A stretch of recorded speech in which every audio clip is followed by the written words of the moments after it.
corretores batem recordes de vendas. Então, os corretores que estão vendendo terrenos batem recorde de vendas. O que significa isso? Quando os corretores estão vendendo mais terrenos, isso é um sinal que vai ter muito e muito trabalho para os arquitetos. Tudo começa com a compra do terreno. Só conheço um jeito de ter sucesso na arquitetura, que é construindo uma marca, ou seja, um nome. E para o teu nome se destacar no mercado, ele precisa estar sustentado em 3 pilares: atração, técnica e lucro. Seja bem-vindo ao podcast Estratégia Arquitetura. O tema da live de hoje é alto padrão em tempos de pandemia. Como será que vai ficar o alto padrão agora em tempos de pandemia? Será que o alto padrão vai ser prejudicado? Será que o alto padrão vai ganhar com a pandemia? Será que a pandemia nada vai influenciar no alto padrão? É sobre isso que a gente vai estar discutindo, né? A pandemia começou, digamos, em março, mais ou menos, e então já deu para sentir, a gente já consegue entender como é o alto padrão durante a pandemia e como vai ser o alto padrão no momento pós-pandemia. E a maior surpresa é que o alto padrão foi, acredito, o segmento mais beneficiado com a pandemia. Foi o segmento da arquitetura onde mais se beneficiou, onde o pessoal mais ganhou foi com a pandemia. Por quê? Porque com a pandemia todo mundo começou a ficar enclausurado em casa. E o residencial de alto padrão, ele foi extremamente beneficiado. Porque as pessoas começaram a valorizar mais a casa. Geralmente, altos executivos, pessoas com alta renda, elas estavam sempre morando ou tinha a residência principal junto a grandes centros urbanos, em apartamentos muito caros em regiões centrais. E tudo isso para facilitar o acesso ao trabalho, para facilitar o acesso aos principais serviços das cidades.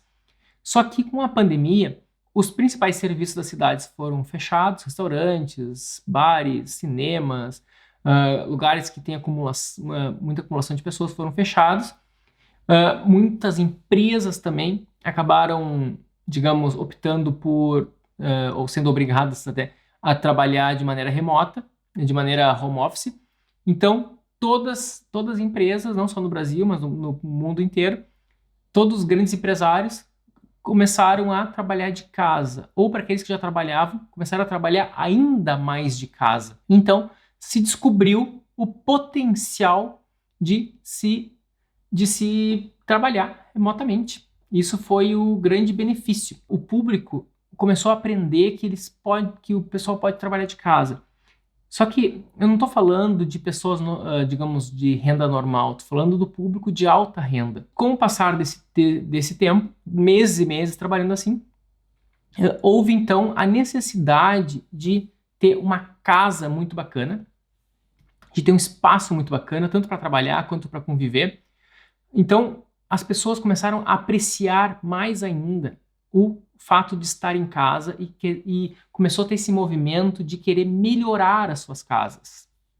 Começou a ter esse movimento, e principalmente o público de alto padrão, ele ficou então cada vez mais comprometido e envolvido em querer dar um upgrade nas suas vidas. Então, por isso que houve esse movimento de busca por terrenos em condomínios. Então, aqui a gente consegue ver, nessa reportagem da Veja, que a quarentena fez explodir a busca por casas de campo em condomínios de luxo. Imagina só, o que é mais interessante, morar em apartamentos ou morar em casas, né? Com certeza é muito mais interessante morar em casas, né? O que é mais interessante, tu ficar num hotel em que tem uma grande área livre ou ficar num hotel que é confinado apenas num apartamento? Com certeza é muito mais interessante tu ficar num hotel que tem uma área livre.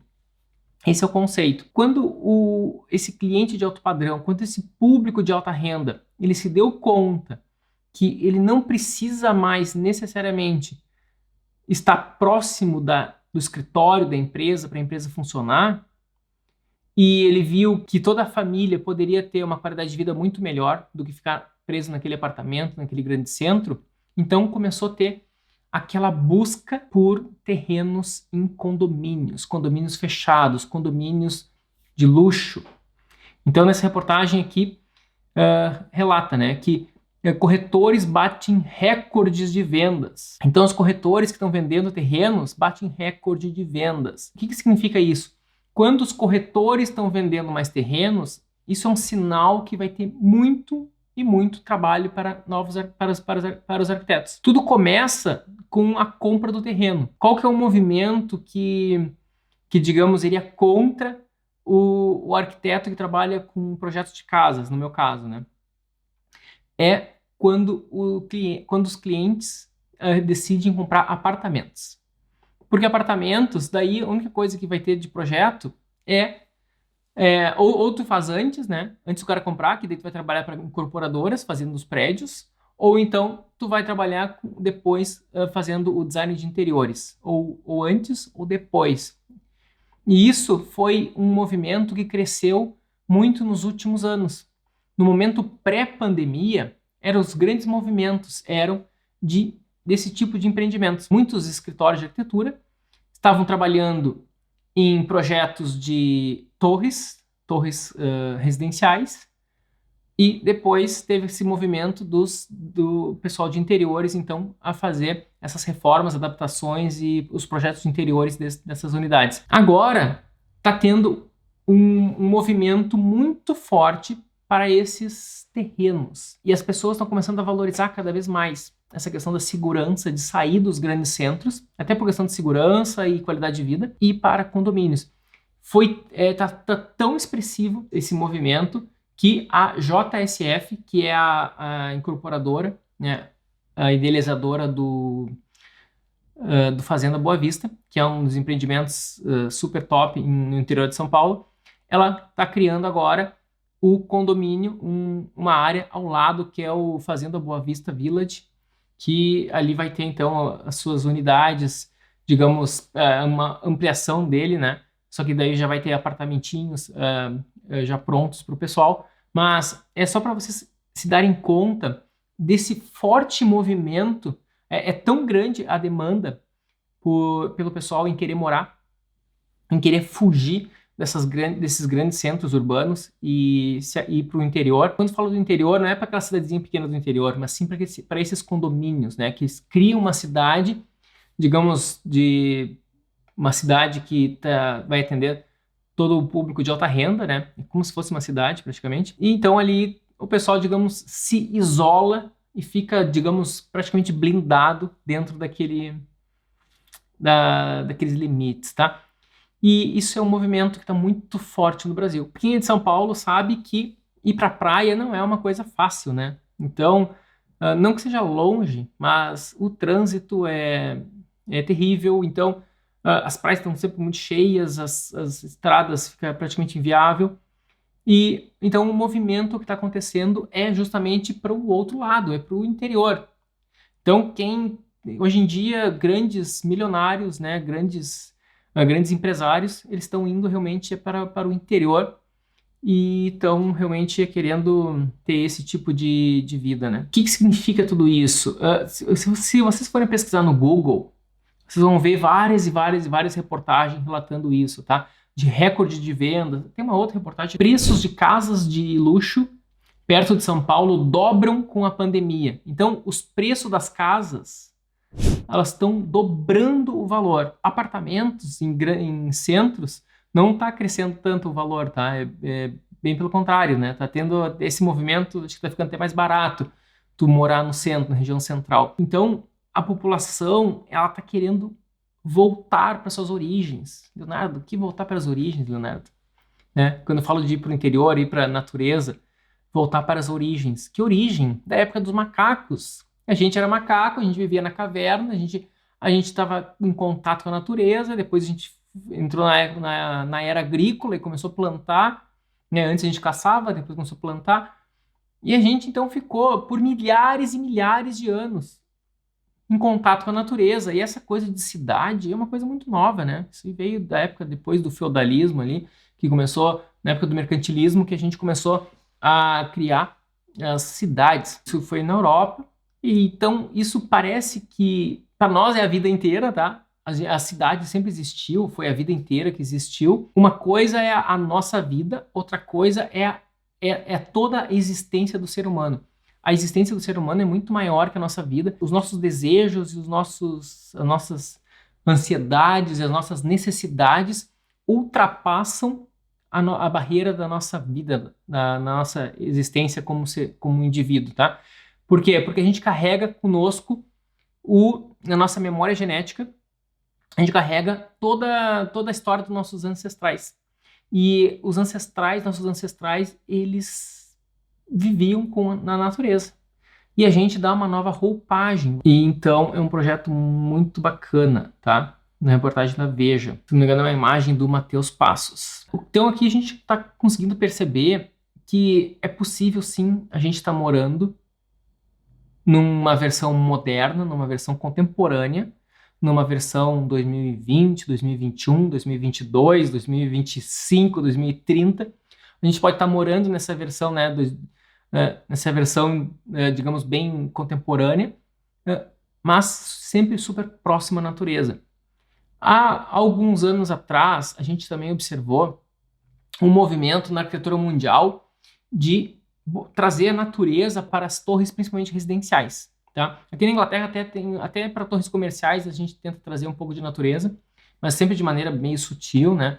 Mas para torres residenciais, principalmente no Japão, a gente vê vários projetos icônicos em que tem uma série de plantas. Tem um arquiteto austríaco que eu admiro muito, que é o Chris Prench, que era do Penda Architects, um escritório austríaco. E uma das características da arquitetura dele é realmente tu encher de plantas os prédios. Tem aquele prédio em Milão, também famoso, que também era várias, né, uma floresta pendurada no prédio. Então, o que significa isso?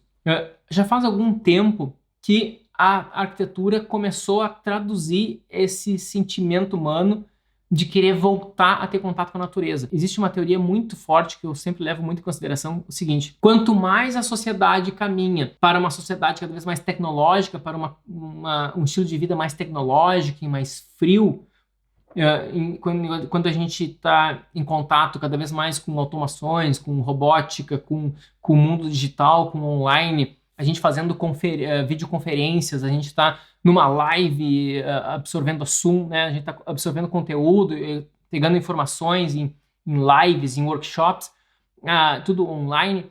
Quanto mais a gente tem essa super tecnologia, que a gente está se distanciando do passado, né? Quanto mais a gente se distancia do passado, por um lado, maior a nossa necessidade de resgatar valores do passado.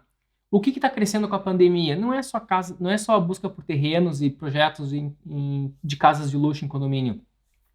Também está batendo recorde mundial nessa época de pandemia a busca por pão de fermentação natural. O que significa isso, Leonardo? Pão? O que tem a ver o pão, Leonardo? Pão com arquitetura. Quando as pessoas estão enclausuradas em casa e elas não aguentam mais comer aquele pão do supermercado cheio de industrializados, elas estão querendo voltar para as origens, elas estão querendo fazer o pão com fermento natural, elas querem fazer o pão, elas querem afofar a massa, elas querem produzir o próprio alimento. É algo super antigo que as pessoas estão tendo essa necessidade de trazer hoje. Quanto mais a tecnologia joga a gente lá para frente e a gente fica cada vez mais distante das nossas origens, maior a nossa necessidade de contrabalancear isso, de pegar alguma coisa realmente genuína, tá? Cada habitante que mora em grande centro faz quando está de férias. Que nem eu que moro em Londres, quando eu estou de férias, dificilmente eu vou querer ir para, sei lá, ou para Nova York, assim. Até posso querer ir, claro, mas o meu sonho, quando eu fico sonhando, quando eu estou querendo ser de férias, é para um lugar que tem natureza, entendeu? É um lugar que tem a natureza onde eu não encontro aqui. Claro que é legal ir para Nova York, né? Não tem nada contra, mas não tem aquele símbolo de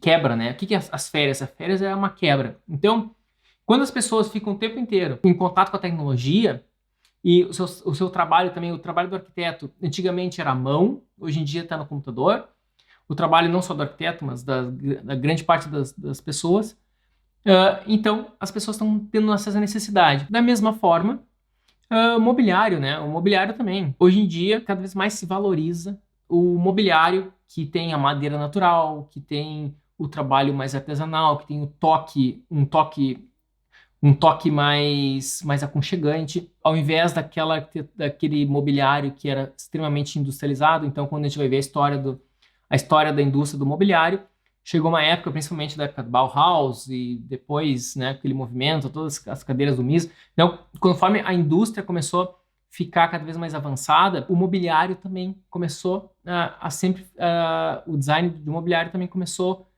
a refletir todo o avanço da indústria. Houve então aquela época, aquele momento em que o mobiliário era tudo frio. Hoje em dia, o mobiliário mais contemporâneo, ou pelo menos o mobiliário que as pessoas mais se sentem atraídas hoje, um mobiliário que é muito, muito símbolo de alto padrão, ele é extremamente aconchegante. Outra coisa que a gente usa muito em projetos, a lareira, né? Então, a lareira tem um símbolo muito, muito poderoso, né, de sofisticação. E não é só símbolo de sofisticação, não é como um relógio de ouro, não é como uma joia, botar um anel de diamante, botar pedras preciosas penduradas. Não é isso. É uma sofisticação contemporânea. O que é o fogo, né? O fogo é a coisa mais simples de fazer. É um pedaço de lenha que tu joga fogo e deu. É super simples. Só que isso tá na nossa memória genética. Desde a época que a gente se reunia ao redor das cavernas, na caverna a gente se reunia ao redor do fogo, e ao redor do fogo que a gente aprendia através das histórias. E é ali que o conhecimento se passava de geração a geração. Era ao redor do fogo. Era ao redor do fogo que a gente fazia as lives do tempo das cavernas.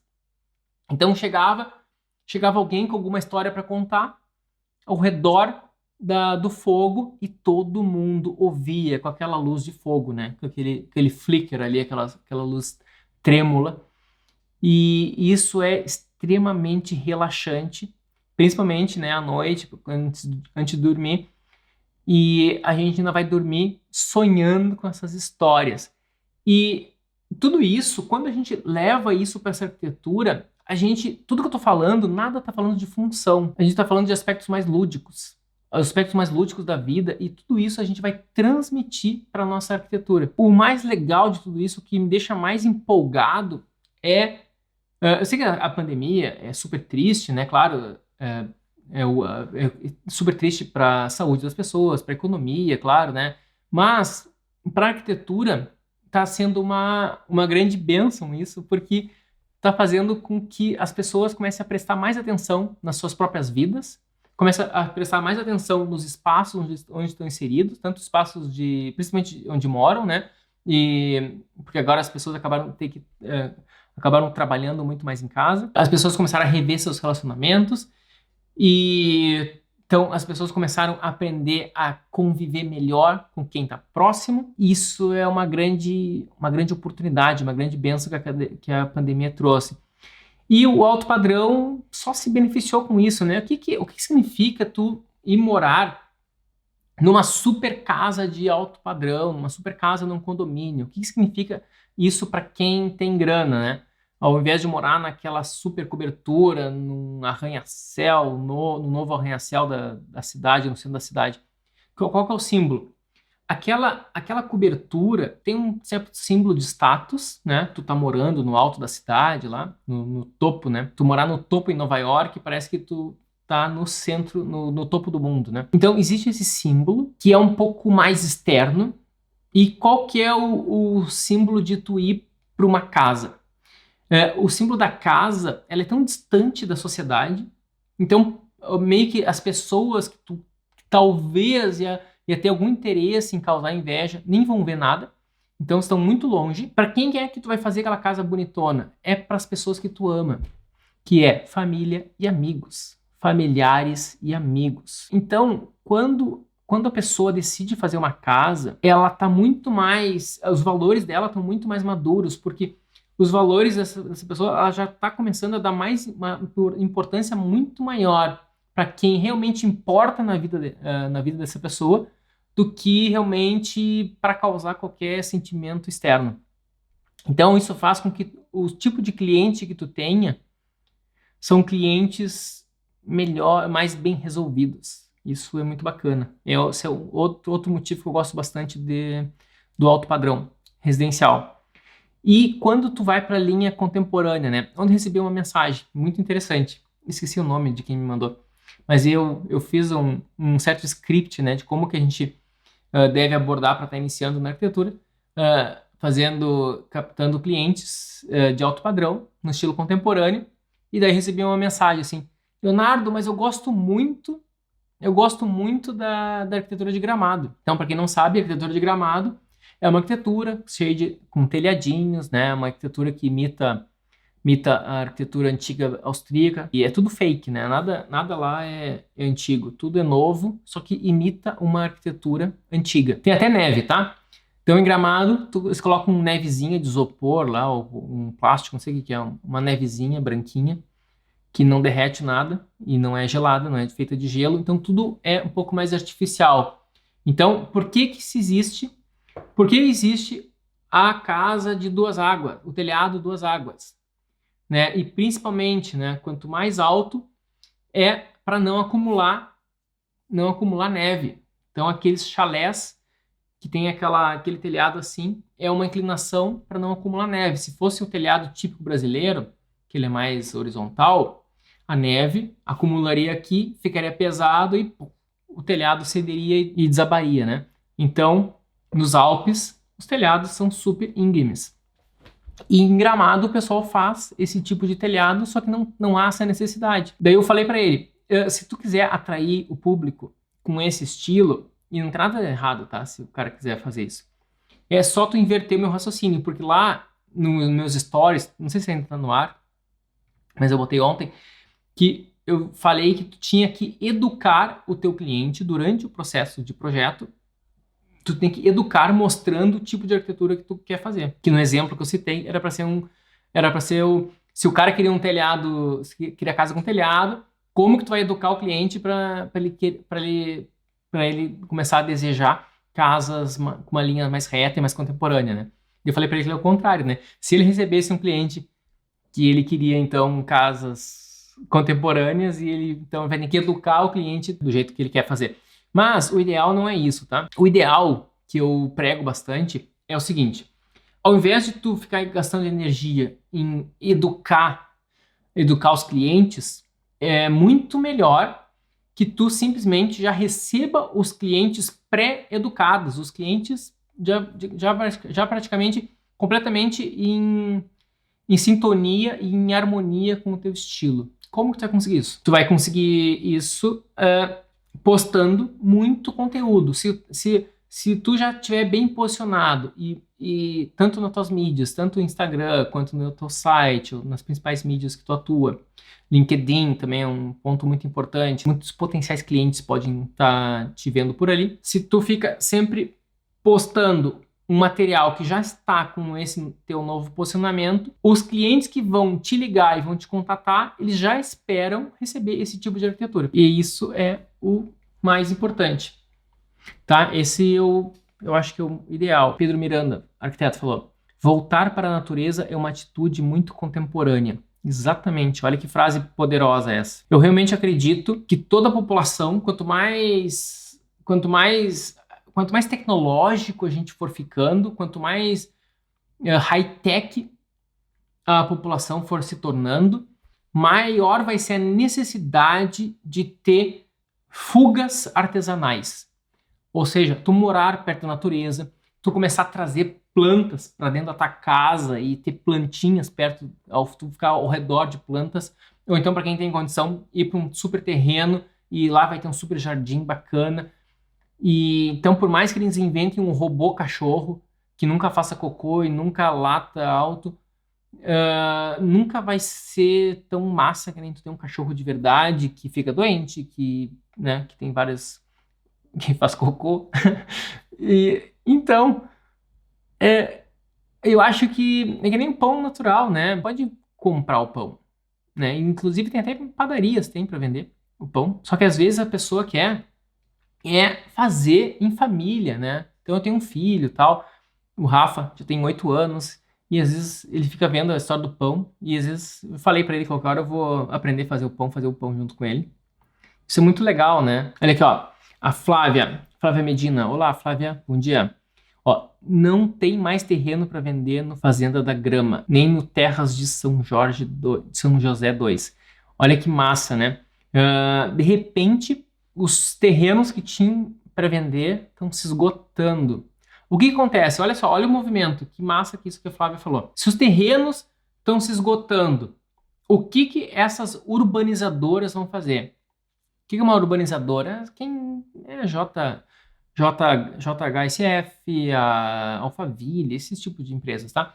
Então, eles vão pegar novas áreas rurais que eles compram por hectares, eles pagam por hectares, urbanizam, fazem lotes, contratam um escritório de arquitetura para fazer área de lazer, né, salão social, portarias, um monte de coisas ali, deixa aquele bando de loja, contratam um super escritório de marketing e lançam novas áreas.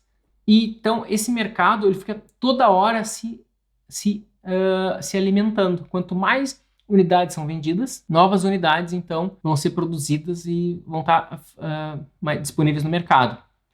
E quanto mais aquele público de altíssima renda faz aquela casa magnífica, que custa 20 milhões a casa, quanto mais aquele público de altíssima renda faz aquelas casas de 20 milhões e todo mundo fica babando por ela, sai na televisão, na revista, no Instagram, viraliza, né? Sai por tudo que é lugar, todo mundo fica conhecendo, sai na novela, digamos assim. Quanto mais isso acontece, maior é o movimento das classes, até da classe média, de querer também isso. Só que elas vão querer não a casa de 20 milhões, mas ela já vai fazer a casa de 2 milhões, né? Alguns já vão fazer a casa de 4 milhões, outros vão fazer a de 8, outros vão fazer a de 1,5 milhão.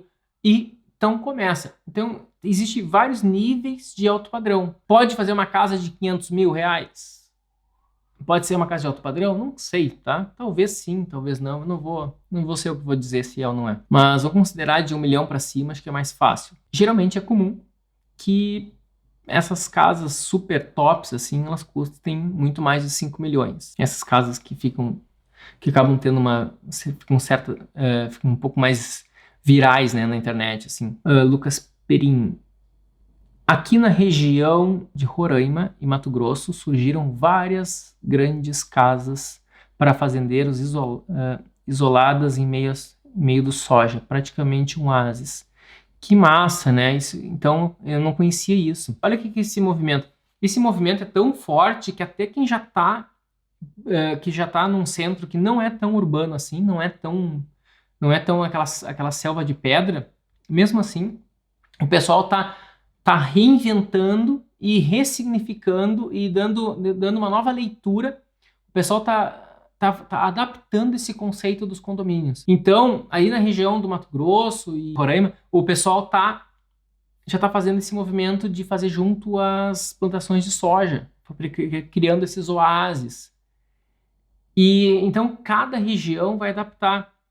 Tinha uma época que tinha um escritório inglês que ele estava fazendo um tipo de casa que eles chamavam de super houses. Super houses eram casas extremamente contemporâneas, numa linha assim super minimalista, super contemporânea, bem parecida com a linha brasileira, muito parecida, né? Parecia até que o arquiteto brasileiro tinha assinado. Gigante, e eles estavam fazendo aquelas casas icônicas em paraísos mundiais. É isso que eles faziam. E eles estavam vendendo para megas investidores. Então, cada região, cada população adapta esse conceito. Então, esse movimento é uma tendência muito forte que vai crescer cada vez mais. Então, em 2025, isso vai estar gigante, né? Esse mercado vai estar muito maior. E a pandemia, na verdade, está acelerando esse processo. Escritórios que não trabalhavam com alto padrão antes já começaram a se ligar e já estão trabalhando. Estúdio Stefano mandou uma pergunta. Em Londres está tendo esse movimento forte de ida para o subúrbio? Sim. Eu moro no subúrbio de Nova York e o mercado está super aquecido. Parece Nova York de 8 anos atrás. Ó, compradores fechando os negócios sem ver as casas. Exatamente. Então, em Nova York, o que está acontecendo? O pessoal está saindo, né, segundo o Stefano já relatou, é a mesma coisa que está acontecendo em Londres, tá? O pessoal está saindo dessa selva de pedra, que o cinema está fechado, né? Então, os restaurantes parece que nem tem muita graça, né? Tá tão... Alguns restaurantes, eles botam acrílicos entre as mesas, outros deixam menos mesas, ficam mais afastados. Então, cada um tá se adaptando de um jeito ou de outro. Então, parece que tá perdendo um pouco a graça de sair. E parece que tá ficando mais interessante fazer coisas em casa, estudar em casa, né? Então, o consumo de cursos online está explodindo, né? Todo mundo está querendo se aperfeiçoar e estudando cada vez mais com cursos online. As pessoas estão aprendendo até a fazer pão, como eu disse, está crescendo. Tem uma amiga minha que ela ensina a fazer pão, ela disse que nunca ensinou tanto quanto agora. E as pessoas realmente estão buscando isso. E realmente aqui está tendo esse movimento de as pessoas procurarem mais espaço e maior qualidade de vida e valorizar mais a vida em família, ao invés dos grandes centros, né? Aqui no Ceará, estamos acompanhando esse movimento de supervalorização dos empreendimentos imobiliários fora da cidade, seja primeira ou segunda residência. O João Ribeiro escreveu, lá do Ceará. Muito legal. Eu estava vendo uma reportagem, agora há pouco, que os paulistas que têm casa de campo, eles estão transformando agora a sua casa de campo na casa principal. O que significa isso? Quando eu estava em Porto Alegre, seguido era bem comum, vinha pessoas querendo ver comigo projetos de casas na praia. Lá em Porto Alegre, o pessoal gosta de fazer casa na praia, embora as praias sejam muito ruins, eles gostam de fazer algumas casas na praia. Só que por algum motivo, a casa na praia, por ser segunda residência, e no Rio Grande do Sul, o pessoal queria projetos mais baratos e uma casa feita de qualquer jeito, bem rápido. E eu não gostava de fazer esse tipo de projeto. Eu só fiz uma vez. E eu não gostei muito do resultado. Porque a casa de praia, por não ser a residência principal, o cliente não dava muita bola, queria gastar pouco em projeto, queria que fosse construído rápido e ele não... O projeto ficava com umas soluções meio desproporcionais, assim, sabe? Era cozinhas muito pequenas, com um lugar cheio de quartos, assim, era praticamente um acampamento feito de tijolo. E eu não gostava muito disso. E o cliente, pelo fato de ele querer tudo muito rápido e tudo meio de qualquer jeito, porque era o jeito que estava todo mundo fazendo, o projeto também ele não queria... Geralmente não se pagava muito para o projeto. Então, eu sempre foquei no meu escritório muito mais para fazer a residência principal. E daí, na residência principal, eu conseguia cobrar muito mais pelo projeto, muito mais, né? 3 vezes mais. E eu sentia que o resultado do projeto tinha um impacto muito maior para o cliente. Porque, tu consegue entender, né? Porque a residência principal. Então, o cliente valoriza muito mais.